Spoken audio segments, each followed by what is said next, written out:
Everyone and welcome. In this video I'm going to walk you through how to pin a message on Viber. Let's say I want to pin a message in this. Just press down on the message. You can see there's no option for pin because this is not my message and this is from a group. So if I want to pin a message, I have to go to a normal chat.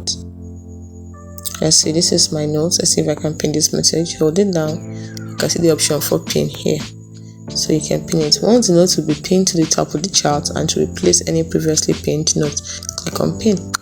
So if you want to unpin it, tap at it also, press it down and click on OK. I want to unpin it, so press it down. Let's go to the note and then we have pin. So it simply spins it at the top here. When you click on it to show you where it is pinned. So let's go and pin a real chat. So let's go to the chat.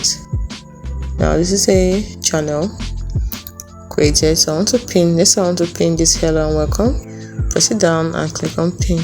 Press pin and pin. Just simple as that. Hope you found this video helpful. Do not forget to like and subscribe to the channel.